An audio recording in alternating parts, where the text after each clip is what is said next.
Mega Drive Profile. Welcome to the next level.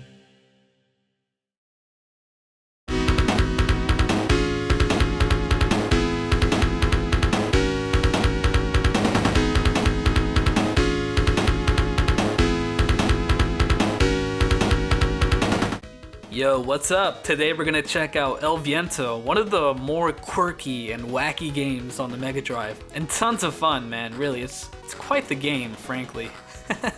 So without further ado, let's get started. Gameplay. El Viento is an action platformer by developer Wolf Team. It was among the first games I've ever played, and I remember enjoying it a lot. It's pretty straightforward as far as platforming goes, but the speed of the action is reminiscent of a shooter if anything. You play as Annette Mayer, an agile sorceress armed with sharp boomerangs and magic spells. The boomerangs are your primary attack, and that's good because they are fast and retract quickly. This style of game gives El Viento a running gun-like element. For bosses and stronger enemies, magic spells are quite useful, providing awesome carnage. There are 5 spells in the entire game. These can be acquired on certain stages and are not hard to miss. That's a good thing because some bosses and obstacles cannot be destroyed without them. The first spell is your default fireball. It does decent damage and can take care of these pesky vehicles in the first level.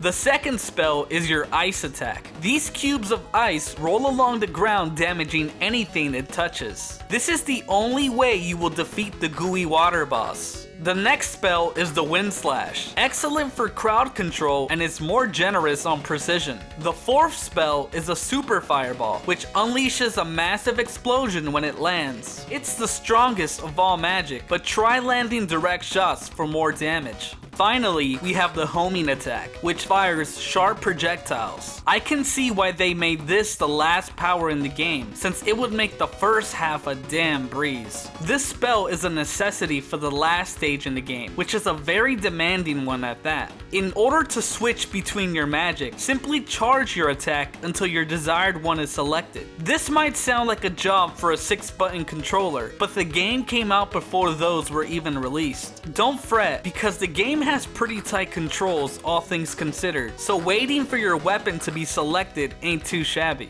Alright, let's check out the heads up display. The bar under your magic is the MP gauge and regenerates when not using it. Simply progressing through the game extends your meter. Right next to this is the gem timer. In some stages, you will come across these blue gems. This item gives the boomerangs a homing ability until the timer reaches 0. To the far left is the XP, HP, and enemy health counter. Your experience also acts as your high score. When you acquire enough points, the HP bar will increase. I suggest killing as many foes as you can to upgrade your health because you are going to need it for later parts of the game. Try exploring the stage or breaking items to find these health jars. The game is designed to reward you with health once you cleared a really difficult section of a level. It encourages you to play cautiously but also skillfully. On occasion, you will see these artifacts. Destroy them with your magic to upgrade it and gain some health.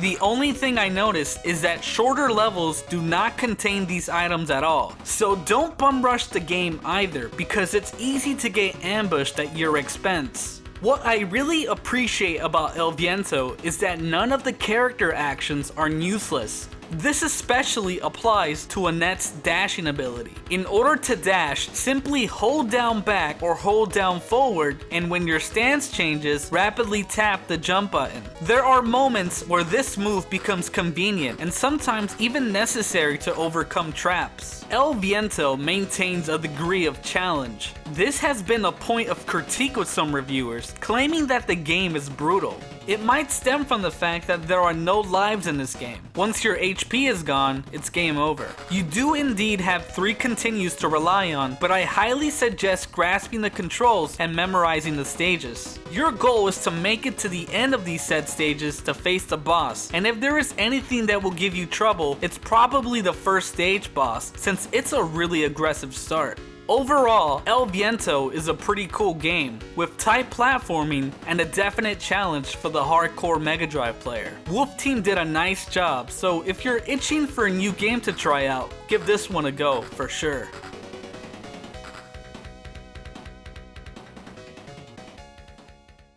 Graphics.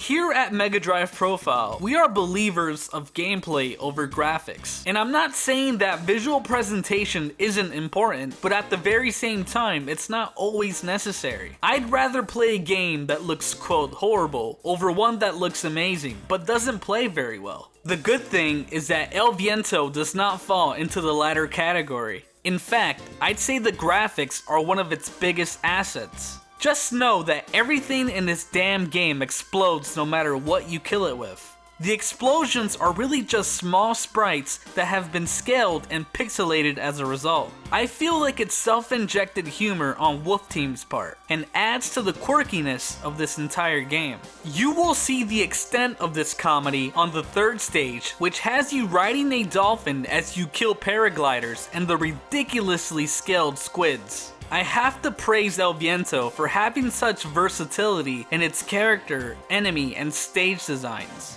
You start off in the streets of New York fighting gangsters and psychopath bikers, destroying turret operators on airships, and hell, even traversing a factory of death traps. You won't get bored at the setting, and that goes especially for the bosses. The bosses range from standard weaponry like tanks to more mythical designs like dragons and weird creatures. This actually makes a lot of sense because Wolf Team took major inspiration from monsters created by H.P. Lovecraft. There are 2 different books to be precise: S. Peterson's Field Guide to Cthulhu Monsters and Creatures of the Dreamlands. Here you can see the various enemies that were inspired by Lovecraft's compositions, and it's very easy to tell the resemblance between them. They are certainly odd-looking organisms, but it wouldn't exactly be Lovecraftian if it wasn't, right? Of course, I am not here to lecture you on the lore of Lovecraft's creations. If you want to know more about that, consider checking out those 2 books I mentioned. Every time you complete a stage in the game, you are presented with an anime cutscene that progresses the overall plot of the game. These cutscenes look great, as characters are drawn very nicely, with a fair amount of detail and color in between. There isn't any actual animation to be found, with the exception of the intro and the ending. The character designs themselves are awesome. I really like Annette's in particular.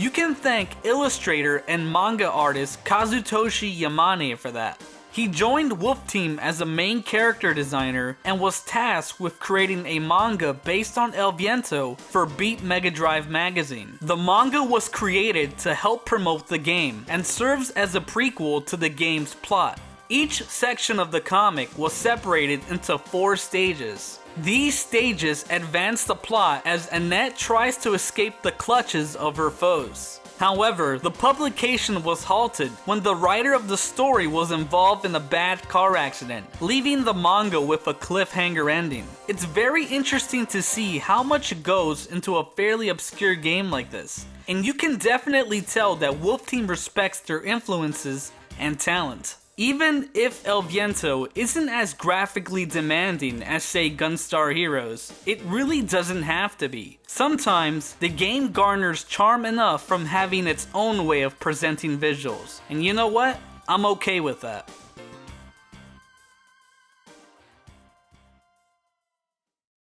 Story and plot.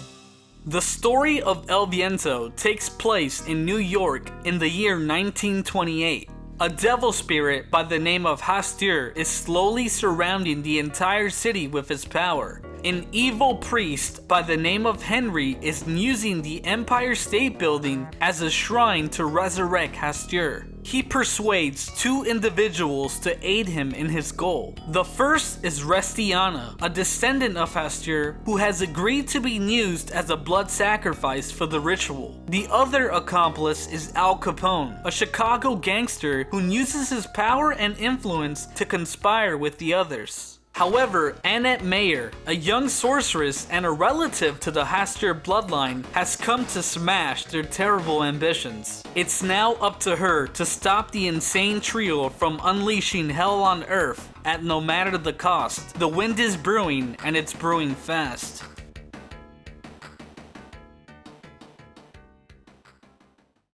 Music and sound.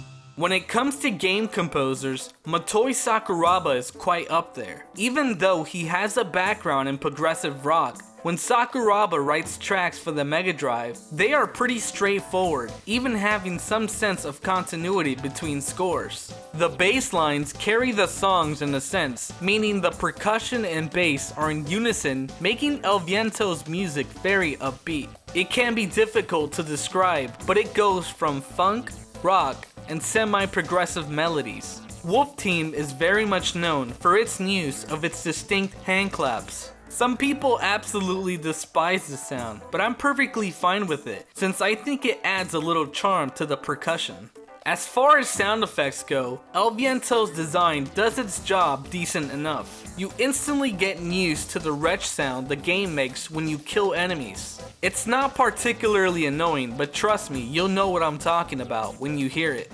One last thing I'd like to note is that the music contains no PSG use whatsoever. The benefit of this practice is that you essentially have more room for sound effects, so the audio won't get cut off when the limit of channels is surpassed. This is not an OST that utilizes the 2612 to its fullest in the first place. But either way, I found it worth mentioning. Okay, so enough chit chat from me. Let's check out the music that defines El Viento.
Development and philosophy.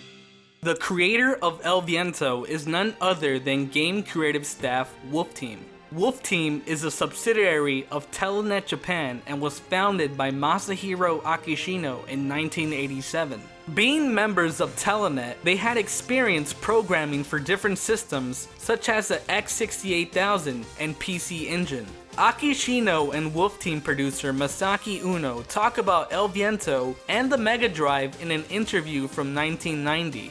We decided to get into Mega Drive development last summer. We've had an interest in console game systems like the Famicom, PC Engine, and others. But the Mega Drive has the largest available memory, which suits the style of our games well. Taking limited hardware and making the best game you can within those limits is not our style of game design.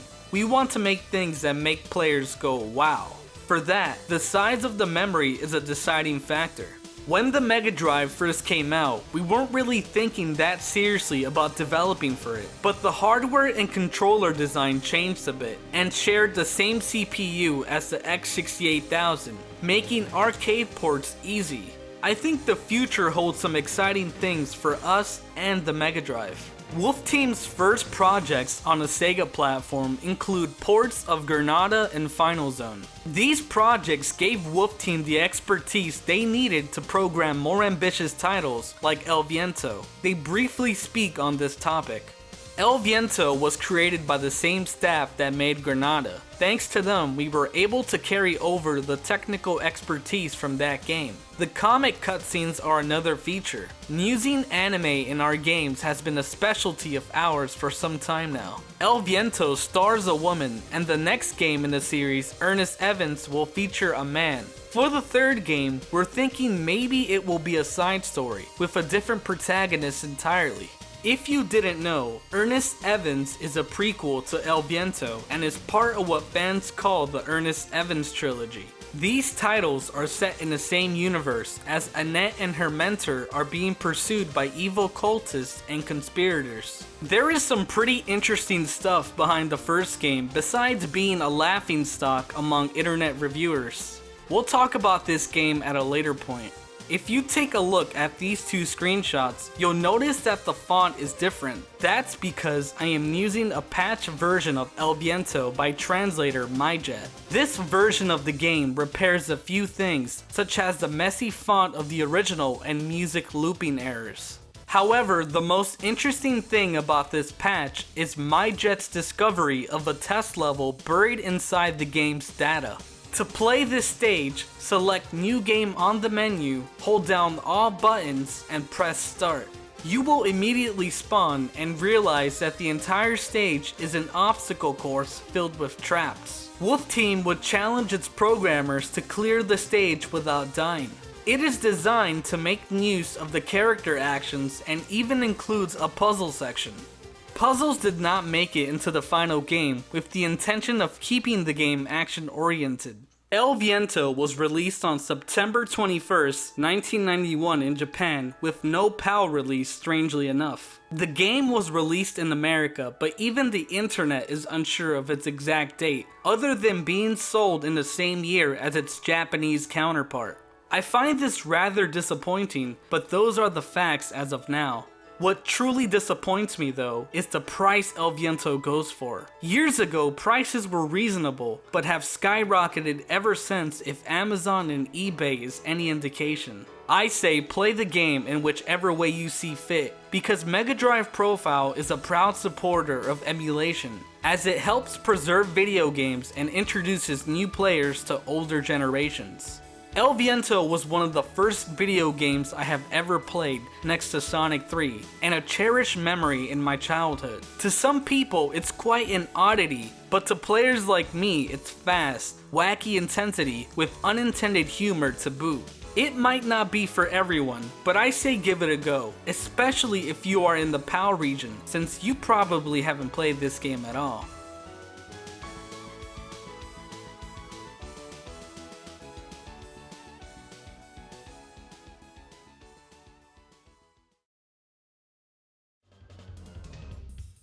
Okay, so that was El Viento, a really wacky but awesome game. This profile marks the start of Mega Drive Profile Season 2. I updated a few things like the opening, for example, and little minor details in the editing department. If you are new to this channel, this is the structure I use when I cover games. But of course, there are exceptions like the FM video, where it's more of a documentary style profile if anything. As of this recording, I'm slowly closing in on 400 subscribers, so thanks to everyone who has taken interest in my passion project. I know it takes a bit for new uploads to come out, but please bear with me as I criticize myself a lot during the editing process, trying to refine the video or add ideas to the mix. I hope you guys are having a good summer. I'm on vacation right now from college and using my time to make videos, play games, go out, and sleeping tons, man. It's totally my idea of having fun. So in the comments below, tell me what you think about the game. Do you like it? Maybe not. Are you interested in playing it? And one big shout out to RageQuitter87 for his El Viento shrine on his website. It's where a lot of the info came from, and I couldn't be more grateful for that, frankly. So huge shout out to you, buddy, if you're watching this, of course. If you enjoyed the video, I would greatly appreciate if you shared it with other Mega Drive fans or people who are looking for something different to watch. You can also follow me on Twitter or Facebook and share or retweet the profiles there. Anything helps. If you have any questions or concerns, let me know in the comments, or you can DM me on Twitter or message me here on YouTube, or hell, even on my Gmail. Okay, so that's it for today. I'll see you on the next episode of Mega Drive Profile.